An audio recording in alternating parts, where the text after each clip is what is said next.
एक कोई देवा नाम के पंडा थे, मंदिर में पूजा करते थे। प्रसादी माला लेकर के राजा के पास गए। संजोग से उस माला में कहीं से एक बाल चिपका हुआ था। बाल टूट जाते हैं तो कहीं न कहीं कपड़े में फंस जाए, माला में फंस जाए। तो भगवान की उस प्रसादी माला में बाल था।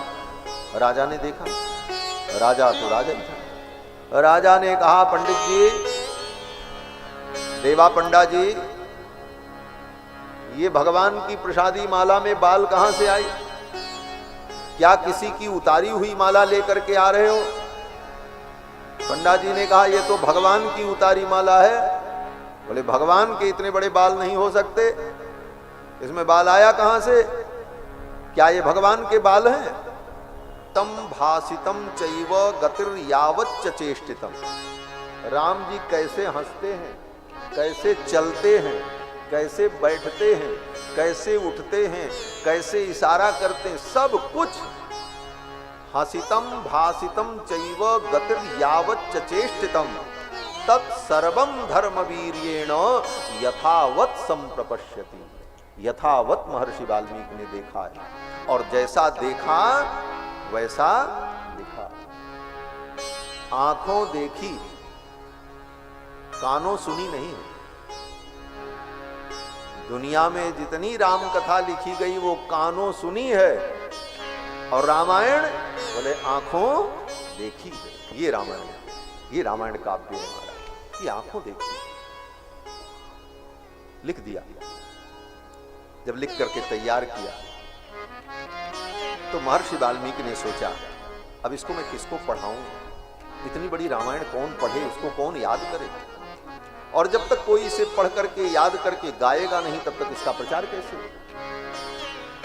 ये वाल्मीकि जी सोच रहे थे, तब तक उधर से कुश और लव दोनों भाई खेलते हुए आए और गुरुजी के चरणों में प्रणाम किया। वाल्मीकि महर्षि के आश्रम में ही दोनों बालक रहते थे। किशोरी जी वहीं थी, सीता जी वहीं रहती थी उस समय। रोज प्रणाम करते थे वो बालक, लेकिन राम जी को, वाल्मीकि जी को कभी कोई विशेष अनुभव नहीं होता था। आज जब दोनों कुमारों ने प्रणाम किया और प्रणाम करके सिर उठाया, तो वाल्मीकि महर्षि ने दोनों को देखा ऊपर से नीचे। तो क्या दिखा? बोले, वाल्मीकि जी को लगा कि ये राम जी के पुत्र तो हैं, लेकिन ठीक राम जी जैसे। ये आज क्यों लगा वाल्मीकि जी को? ये भी बड़ा गंभीर प्रश्न। वो बालक तो इतने दिनों से उनके यहां थे।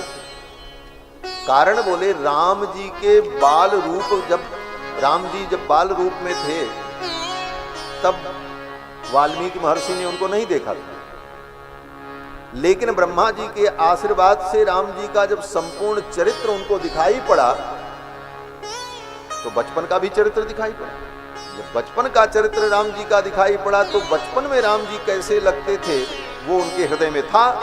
और जब लवकुश ने प्रणाम किया, तब देखा, अरे ये तो एकदम राम जी जैसे हैं। आज ये अनुभव हुआ। और महर्षि वाल्मीकि को यह अनुभव हुआ कि जैसे बिंब से बिंब प्रकट हो, बिंबादिवोत्थितौ बिंबौ राम देहात् तथा परौ। संसार में बिंब से प्रतिबिंब प्रकट होता है, ये तो आज तक सुना गया। बिंब माने मूल, प्रतिबिंब माने उसकी छाया। मूल की छाया तो होती है, लेकिन मूल से मूल निकलता हो ऐसा नहीं देखा। बिंब से बिंब प्रकट हो, बिंब का प्रतिबिंब होता है। सूर्य का बिंब आकाश में है, लेकिन उसका प्रतिबिंब, बोले 100 घड़े में पानी रख दो, सब घड़े में सूर्य का प्रतिबिंब दिखाई पड़े। प्रतिबिंब अनेक हो सकता है, बिंब एक होता है। लेकिन यहां तो अद्भुत चमत्कार। महर्षि वाल्मीकि कहते हैं, बिंबाद दिवोत्थितौ बिंबौ, एक बिंब से 2 बिंब निकल आए। कैसे? बोले, राम देहात् तथा परो। राम जी के ये दोनों पुत्र जो हैं, ये ठीक राम जी के ही समान हैं। बोले, मानो एक राम जी से 2 राम जी पैदा हो गए। ये लवकुश राम जी के ही समान है। फिर तो महर्षि वाल्मीकि ने कहा, इन्हीं को मैं रामायण पढ़ाऊं। ये दोनों भाई बड़े विद्वान थे, अल्पायु में ही सब विद्याओं को प्राप्त कर लिया था वाल्मीकि जी की कृपा से। सुंदर गायन करते थे वीणा बजा करके, इनका स्वर बहुत शुद्ध, उच्चारण भी बहुत स्पष्ट और शुद्ध उच्चारण। वाल्मीकि महर्षि ने सोचा इन्हीं को रामायण पढ़ो, क्योंकि ये जब कथा गाएंगे तो लोगों को बहुत प्रिय लगेगी। क्यों बोले? इनका स्वर भी बहुत अच्छा है, इनकी वाणी भी शुद्ध है, शास्त्र का ज्ञान भी इनको है, वेदादि शास्त्रों का अध्ययन किया है, इसलिए ये जब कथा सुनाएंगे तो कहीं भी लीक से हटकर, शास्त्र सिद्धांत से हट करके नहीं बोलेंगे। कथावाचक की यही विशेषता होनी चाहिए, शास्त्र का उसे ज्ञान है, वेद, स्मृतियां, धर्म ग्रंथ, पुराणादि में जो जो विषय वर्णन किया गया उन विषयों का उसे अनुभव हो। नहीं तो कहीं की बात कहीं कही गई है और उसे पता नहीं है तो उल्टी पलटी व्याख्या कर देगा और समाज में भ्रम उत्पन्न होगा। बहुत से लोग करते भी रहते हैं, कुछ भी सुना देते हैं। महर्षि वाल्मीकि ने सोचा इन्हीं को रामायण पढ़ा दिया। दोनों भाइयों ने याद कर लिया, गाने लगे वीणा बजा करके। महर्षि वाल्मीकि ने कहा यहीं आश्रम में सुनाओ। पहली कथा आश्रम में हुई वाल्मीकि जी। सभी ऋषि मुनि बैठे सुनने के लिए। जब कुश और लौ ने कथा सुनाई, उन ऋषि मुनियों को इतना आनंद आया महाराज, सब रोने लगे। हाँ, सब रोने लगे। क्या कह करके रो रहे थे?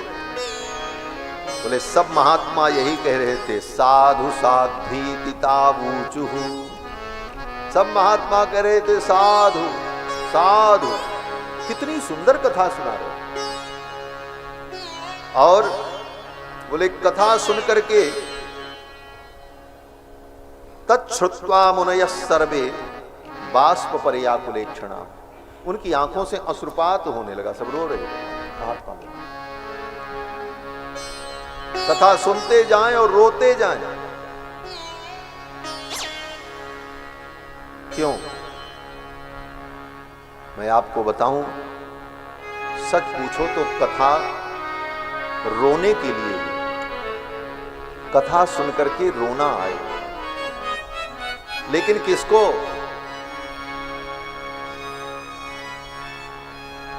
श्रोता को, वक्ता को नहीं। बोले वक्ता रोने लगेगा तो कथा क्या सुनाएगा? वक्ता तो अकेले बैठ करके जब चिंतन करे तब रोए, लेकिन वक्ता व्यासपीठ पर इसलिए बैठता है कि वह भगवान की कथा सुना करके श्रोताओं को रुला दे, उनके हृदय के भाव को उद्रेक कर दे, उनके भाव को जागृत कर दे। वक्ता का तो काम ये है, इस कथा को सुन करके श्रोताओं को रोना आ जाए। कथा इसलिए नहीं है कि कथा में ठहाके लगाओ, कथा इसलिए नहीं है कि कथा में मनोरंजन हो, कथा तो रोने के लिए। वेदव्यास जी कहते हैं, स्वयं भगवान कहते हैं, भगवान कृष्ण कहते हैं, मेरी कथा को सुन करके जिसको रोना आए, मम गुण गावत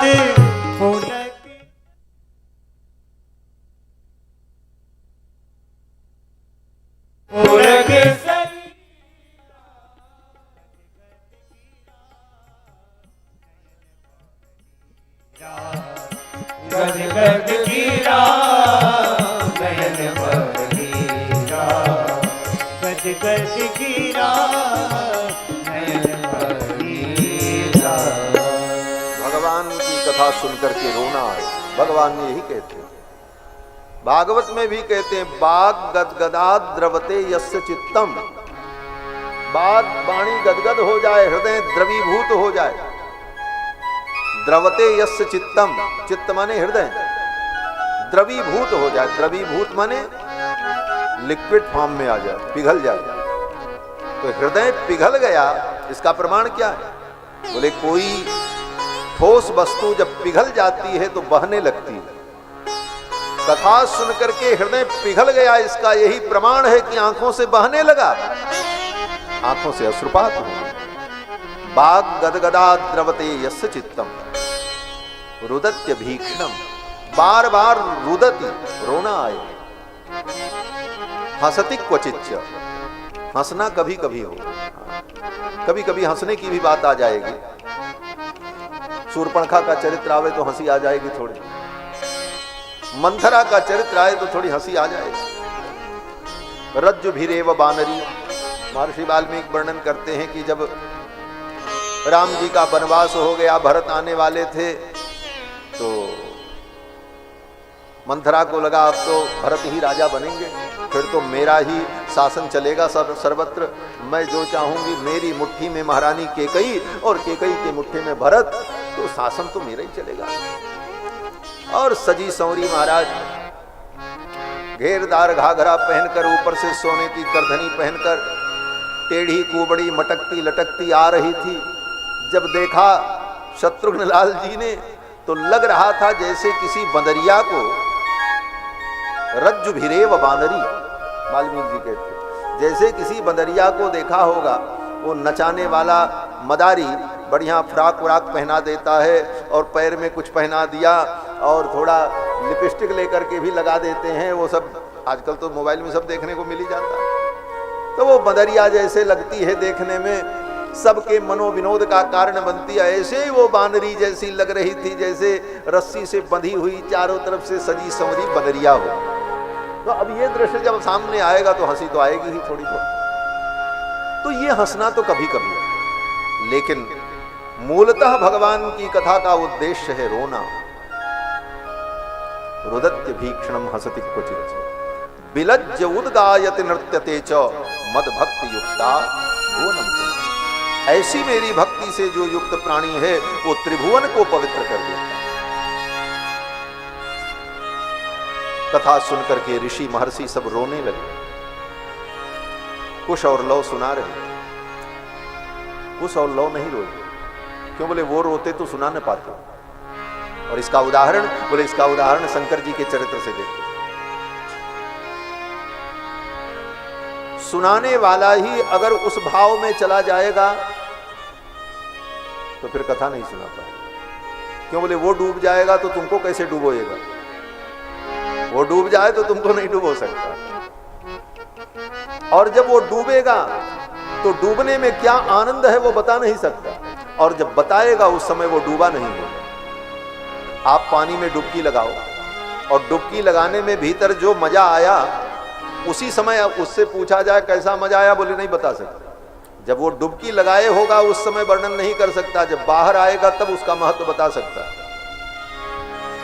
और जब बाहर आकर के बताएगा तब वो डुबकी नहीं लगाएगा, और जब डुबकी लगाएगा तब बता नहीं पाएगा।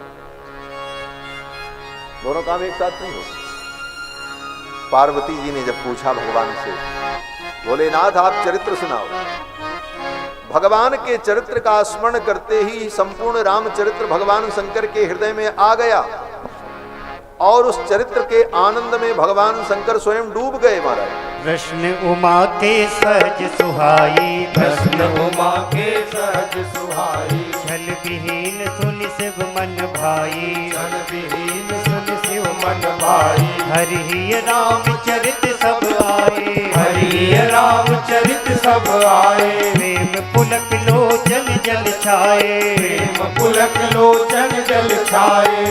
रघुनाथ रूप उर आवा, रघुनाथ रूप उर आवा। परमानंद अमित सुख पावा, परमानंद अमित सुख पावा।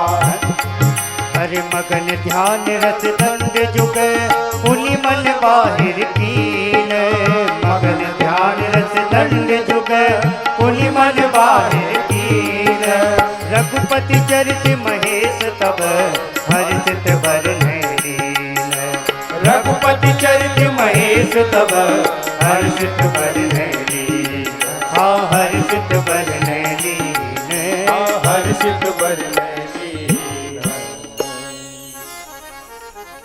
पार्वती के प्रश्न करने पर भगवान शंकर के हृदय में संपूर्ण रामचरित्र आ गया। हर ही रामचरित सब आए। शरीर पुलकित हो गए, पुलक नयन लोचन जल छाए, आंखों में अश्रु आ गया। और भगवान शंकर ध्यान मगन रस दंड जुग। अब कथा कैसे वर्णन करें? अब तो स्वयं डूब गए भगवान शंकर। जो डूब जाएगा वो कैसे वर्णन करेगा? उसे बाहर आना पड़ेगा। ध्यान मगन रस दंड जुग पुनि मन बाहिर कीन। और फिर जब अपने आप को उस भाव से बाहर निकाला शंकर जी ने, तब कथा का वर्णन किया, तब दूसरे को उस भाव में डुबोया। इसलिए श्रोता को तो रोना चाहिए। वक्ता बोले वक्ता रोने लगेगा तो फिर कथा ही बंद हो जाएगी। इसलिए वक्ता को बहुत सावधान रहना चाहिए। रोने का भाव आएगा उसके भी हृदय में, लेकिन वो अपने आप को रोकेगा, प्रयत्न करेगा, तभी वो आपको रुला पाएगा। लवकुश को रोना नहीं आया। जितने मुनि महात्मा थे वो सब रो रहे। बाष्प पर्याकुले क्षणा। फिर तो सबने प्रसन्न होकर के कथा सुनकर के दक्षिणा दी। आप कहोगे महाराज दक्षिणा की बात कहां आ गई? ये पंडित साधु महात्मा कथा व्यास दक्षिणा की बात जरूर करते हैं, हमको भी करना पड़ेगा। क्या महाराज जी, दक्षिणा की बात तो करनी पड़ेगी, प्रसंग है इसलिए कहते हैं। कथा सुनाने वाले को कुछ देना चाहिए, ये विधि, प्रतिबंध नहीं है, विधि, अपनी श्रद्धा और शक्ति के अनुसार। अब वो महात्मा कथा सुन रहे थे, उन्होंने सोचा मैं क्या दूं इस बालक को, इतनी सुंदर कथा सुन, कुछ तो भेंट देना चाहिए। अब जितने महात्मा थे उनके पास क्या था? बलकल वस्त्र कमंडल, मृग चर्म, समिधा, यही माला कंठी, और क्या था उनके पास? उन महात्माओं ने वही सब वस्तुएं दी। किसी ने बलकल वस्त्र दे दिया, किसी ने कमंडल दे दिया, किसी ने मृग चर्म दे दिया, किसी ने माला दे दी। बोले लो तुम भजन करना, हमारा तो भजन सार्थक हो गया, कथा सुन करके अब तो तुम ले लो, सब दे दिया। एक महात्मा बड़े विचित्र थे, कथा सुन रहे थे। वो महात्मा महाराज फरसा वाले महात्मा रहे। वो कुल्हाड़ी लेकर के लकड़ी काटने के लिए जंगल में जा रहे थे यज्ञ के लिए। कथा हो रही थी, बैठ गए। कथा इतनी अच्छी लगी कि उठने का मन ही न हुआ। सोचा चलो लकड़ी तो रोज काटते हैं, आज कथा सुन लेते हैं। कथा सुनने बैठ गए। कथा सुनकर के इतने भाव विभोर हुए। महात्मा ने सोचा इतनी सुंदर कथा सुनाई है, मैं इनको क्या भेंट करूं, मेरे पास तो कुछ है नहीं, ये कुल्हाड़ी है, वो कुल्हाड़ी ही ले जाकर के व्यास पीठ पर चढ़ा दिया। बेटा ये कुल्हाड़ी तुम्हारे काम आ जाएगा। महर्षि वाल्मीकि बड़े प्रसन्न हुए। इन दोनों ब्रह्मचारियों ने बड़ी सुंदर कथा। अब तो इनकी कथा लाखों लोगों के बीच में हो तो अनेक लोगों को आनंद प्राप्त हो। महर्षि वाल्मीकि कुश और लौ को लेकर के आए। कहां? बोले जहां लाखों लोग हों। बोले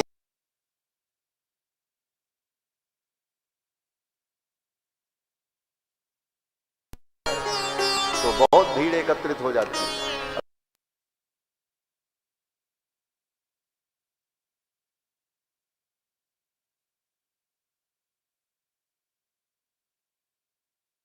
से मिलने आते होंगे, दर्शन करने आते होंगे, देखने आते होंगे, वहीं चल करके इनकी कथा।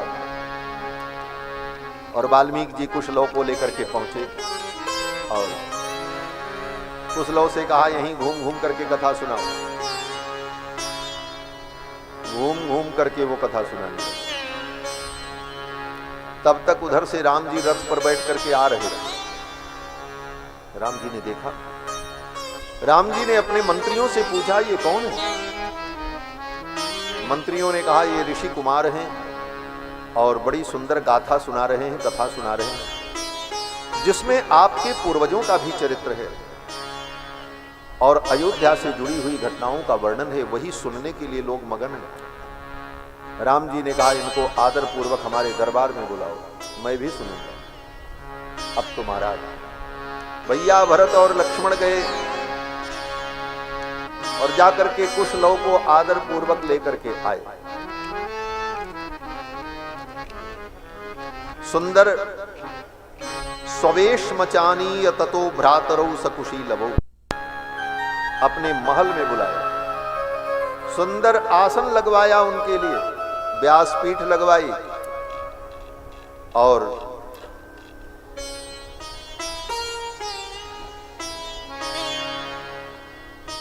राम जी ने व्यास जी का पूजन किया। पूजयामास पूजार्हौ,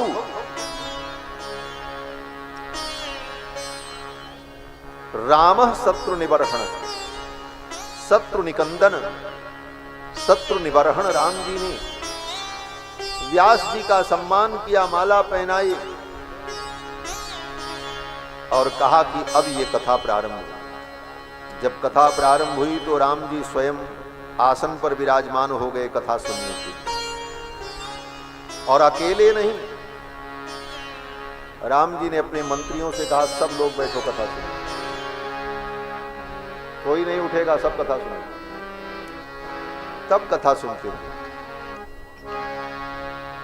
बाकी सबको छूट दे दिया जाए, आप घूमो, आप काम करो, तो कथा कौन सुनेगा? राम जी ने कहा नहीं, सबको कथा सुनना है। सब लोग बैठे, सभी मंत्री बैठे। उपोपविष्टैः सचिवैर् भातृभिः समन्वितः, और राम जी ने अपने तीनों भाइयों से कहा, उवाच लक्ष्मणं रामः शत्रुघ्नं भरतं तथा। राम जी ने कहा लक्ष्मण तुम भी बैठो, भरत तुम भी बैठो, शत्रुघ्न तुम भी बैठो। सब भाई बैठे और कथा प्रारंभ हुई। बस थोड़ी सी बात और कहेंगे। कथा जब प्रारंभ हुई तो राम जी सिंहासन पर बैठे थे।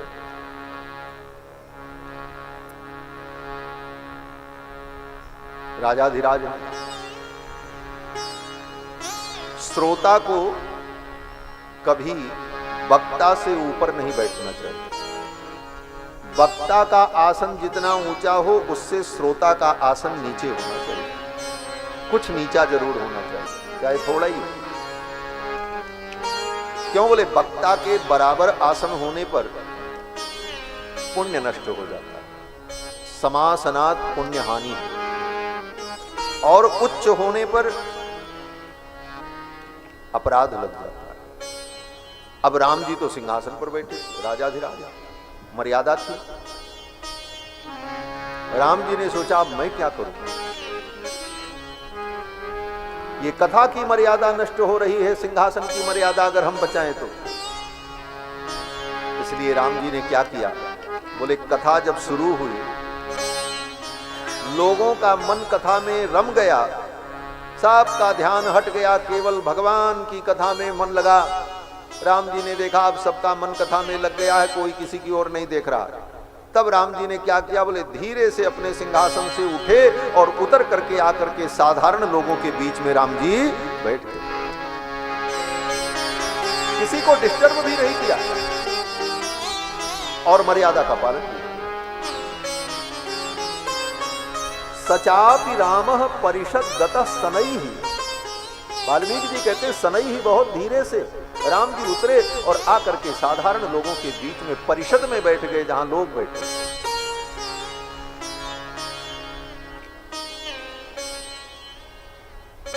और कथा लवकुश ने गाना प्रारंभ किया। कथा जब प्रारंभ हुई तो सबसे पहले कुश और लव दोनों भाइयों ने अयोध्या का वर्णन किया। अब राम जी श्रोता बनकर के सुन रहे हैं और कुछ लोग गा रहे हैं कथा को। सबसे पहले अयोध्या का वर्णन किया, क्योंकि अयोध्या से ही ये कथा प्रारंभ होती है, अयोध्या से ही वो घटना घटित होती है और राम जी के प्रादुर्भाव की भूमिका बनती है। इसलिए पहले अयोध्या का वर्णन। अयोध्या का भी अवतार हुआ है। बहुत ज्यादा बात नहीं कहेंगे, अयोध्या की व्याख्या करें तो हम अयोध्यावासी हैं और महाराज जी भी अयोध्यावासी हैं। अयोध्या की व्याख्या करें तो एक दिन की कथा 3 घंटे की अयोध्या में ही चली जाएगी। हाँ, अयोध्या में क्या क्या है, क्या महत्व है, अयोध्या किसको कहते हैं, सरयू क्या है, राम जी क्या है, अयोध्या क्या है, अयोध्यावासी क्या है, उनका संबंध क्या है, उनकी भावनाएं क्या हैं, अयोध्या का भाव क्या है भगवान के प्रति, ये बहुत बड़ी बात है। तो अयोध्यावासी कोई मिले, उसके साथ कुछ दिन रहो, तब पता चले। हाँ, कितना सुनाएंगे। आजकल बाहर के लोग ज्यादा अपने को राम भक्त बताना चाहते हैं। अभी कुछ दिन पहले घटना हुई थी। ये तो राजनीति है, राजनीति में कोई हारता है, कोई जीतता है। संयोग से वहां की सीट नहीं जीत पाए, तो लोगों ने कहा अयोध्यावासी कभी राम के नहीं थे, आज भी राम के नहीं हुए। बोले अयोध्यावासी सदा राम जी के हैं और सदा राम जी के ही रहेंगे। तुम राम जी के बनने का ढोंग करते हो, अयोध्यावासी स्वतः राम जी के, और अयोध्यावासी को कितना राम जी प्रेम करते हैं ये राम जी से ही पूछ लो। अति प्रिय मोही यहाँ के बासी, अति प्रिय मोही यहाँ के बासी, मम धाम दापुरी सुख रासी, मम धाम दापुरी सुख रासी। अयोध्यावासी को राम जी जानते हैं और राम जी को अयोध्यावासी जानते हैं। ये कोई आकर के हमको बताएगा कि राम जी कौन हैं और अयोध्यावासी को क्या करना चाहिए, बोले ठीक है तुम अपना ज्ञान अपने पास रखो, हमको जरूरत नहीं। राम जी हमारे हैं, हम राम जी को, अयोध्यावासियों को राम जी कितना स्नेह करते हैं ये तो राम जी जानते हैं। इसलिए कहा गया है कभी भी राजनीति में और राजनीतिक लाभ के लिए धर्म के मान बिंदुओं का उपयोग नहीं करना चाहिए। जब धार्मिक मान बिंदुओं का उपयोग राजनीति के लिए होने लगेगा, राम का, गऊ का, तीर्थ का, नदियों का, तो क्या होगा? बोले राजनीतिगत जो दोष है वह दोष उसमें भी व्याप्त होने लगेगा। और जहां अपना स्वार्थ सिद्ध होगा वहां उन वस्तुओं का महत्व होगा, और जहां स्वार्थ नहीं होगा वहां उनकी अवहेलना भी होगी। इसलिए धर्म राजनीति से भी ऊपर है।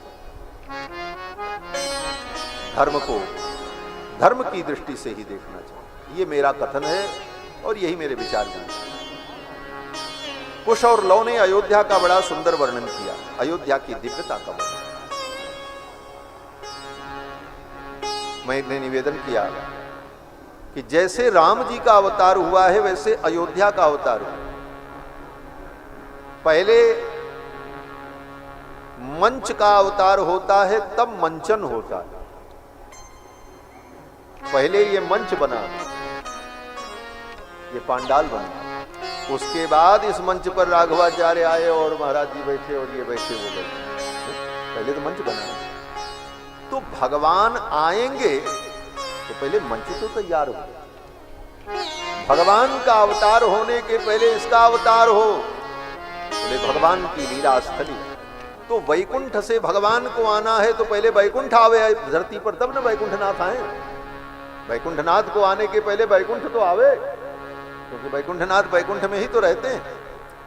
तो वैकुंठनाथ को धरती पर आना था, तो वैकुंठ ने ही अयोध्या में, वैकुंठ ने ही धरती पर अयोध्या के रूप में अवतार ले लिया। अयोध्या इस धरती का वैकुंठ है, भू वैकुंठ है, पृथ्वी का वैकुंठ है। मनु नामानवेंद्रेण या पुरी निर्मिता सो। और जब अयोध्या वैकुंठ से उतर करके आई तो धरती पर विराजमान नहीं हुई, भगवान के चक्र पर विराजमान हुई अयोध्या। पुराणों में वर्णन है, अयोध्या चक्रांकित पुरी है। अयोध्या भगवान के चक्र पर, सुदर्शन चक्र पर विद्यमान है। अष्ट चक्रानवद्वारा देवानाम पूह अयोध्या, भगवान के चक्र पर विराजमान चक्रांकित पुरी है। और जो अयोध्या में वास करता है, चक्रांकित पुरी में वास करने के कारण वह संसार चक्र से मुक्त हो जाता है। फिर तो भगवान के चक्र पर अयोध्यापुरी विराजमान हुई। उसी समय सरयू आई। सरयू भगवान के नेत्रों से प्रकट हुई, नेत्रजा है। और जैसे गंगा को भगीरथ तपस्या करके ले आए, तो भगीरथ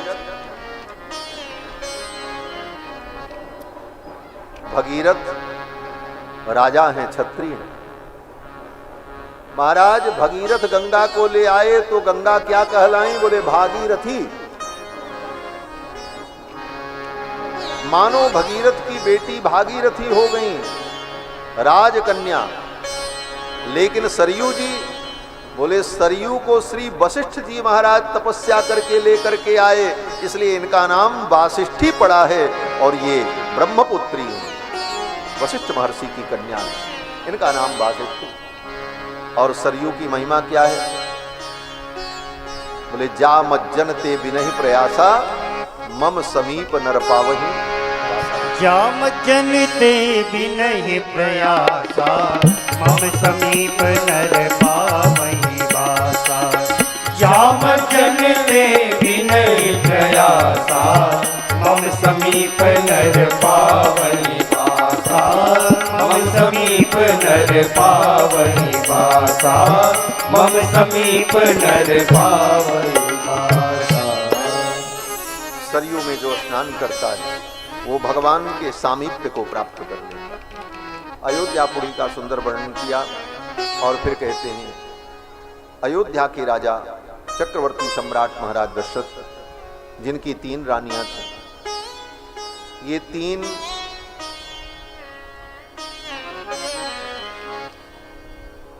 पट्ट महिषी थी, राजमहिषी। इसके अलावा 350 और भी रानियां थी दशरथ जी की।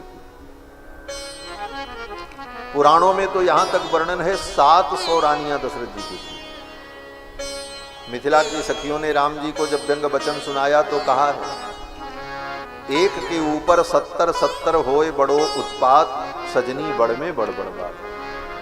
सजनी बड़ में बड़ बात। और ऐसे भी राजाओं की अनेक पत्नियां होती, लेकिन किसी पत्नी से दशरथ जी को कोई संतान नहीं। चौथी अवस्था आ गई।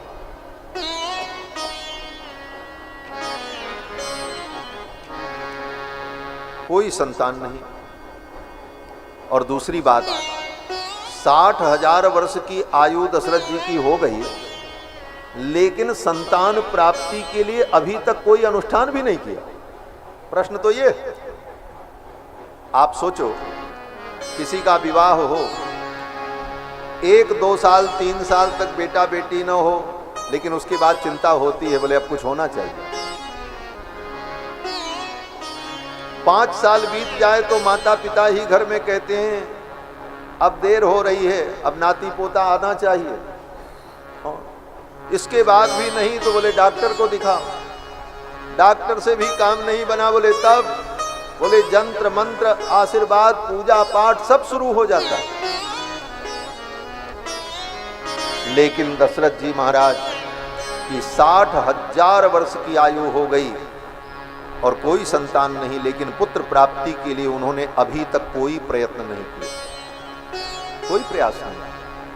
पहले कोई प्रयास किया हो इसका वर्णन नहीं है, सीधे वर्णन किया क्या? बोले एक बार भूपति मन माही, भई गलानि मोरे सुत नाही। एक बार भूपति मन माही, एक बार भूपति मन माही, हे गलानि मोरे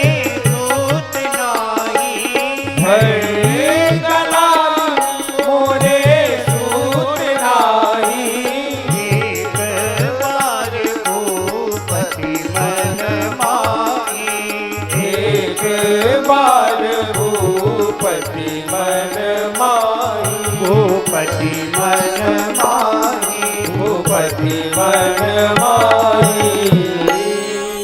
मैं व्याख्या नहीं करूंगा, ये पंक्ति ही बोल रही है। ये पंक्ति क्या कह रही? बोले एक बार माने पहली बार।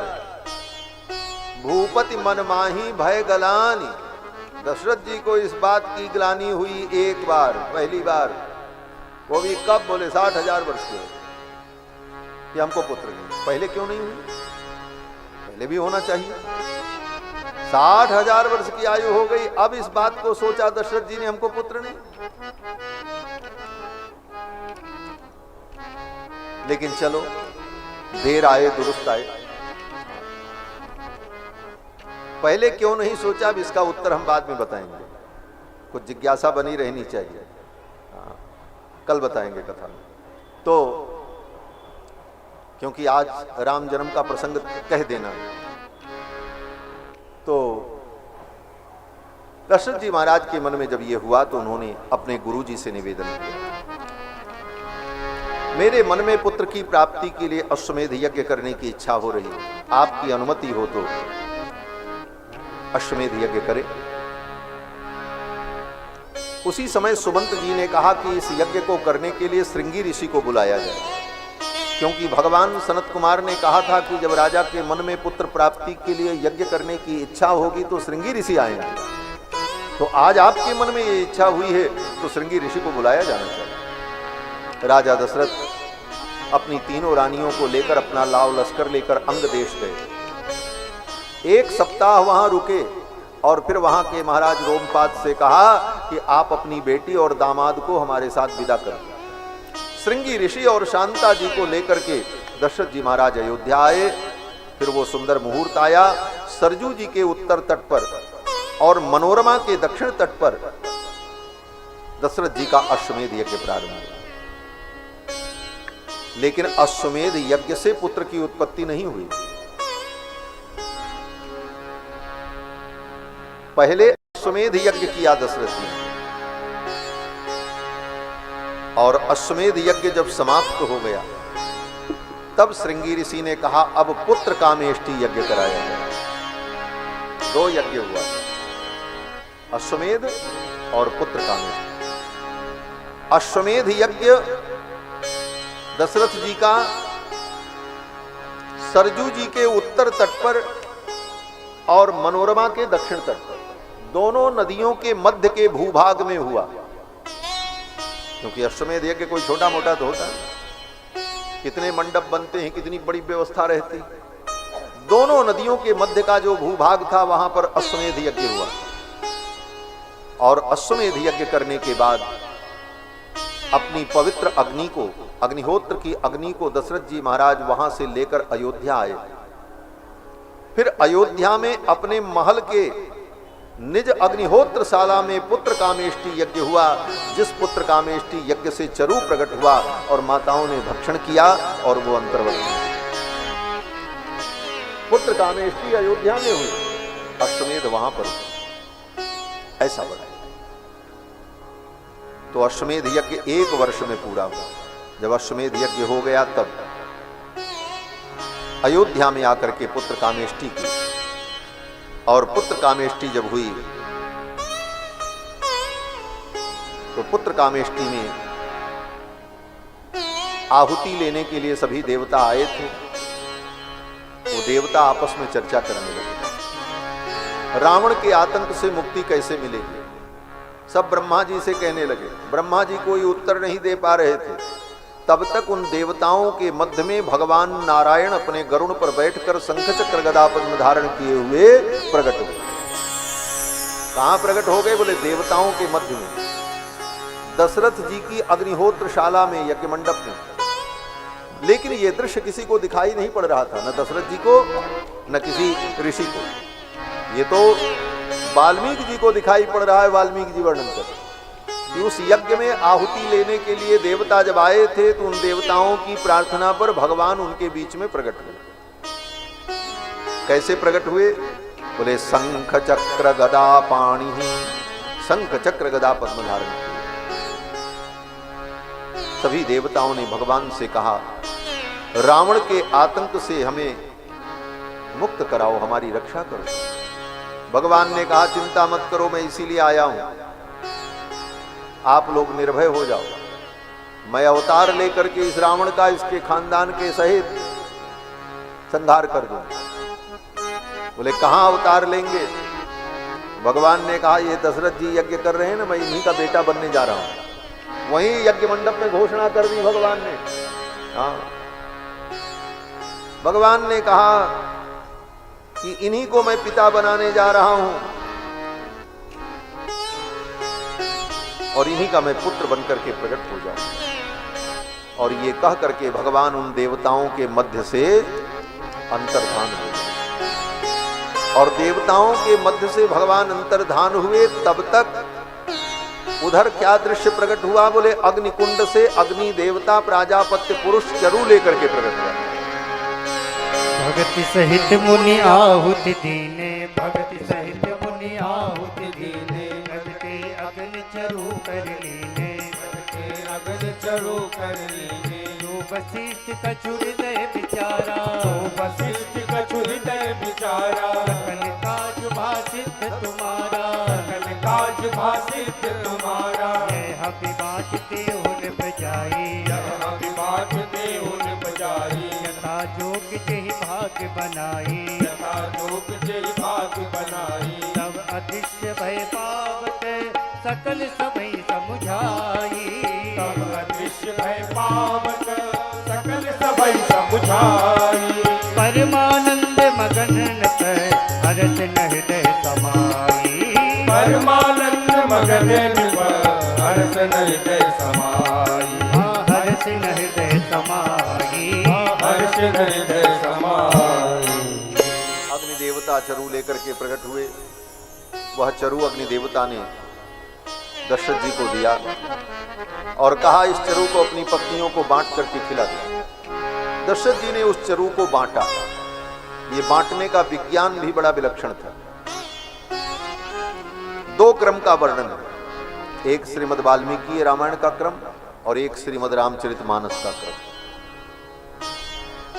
दोनों में थोड़ा अंतर है।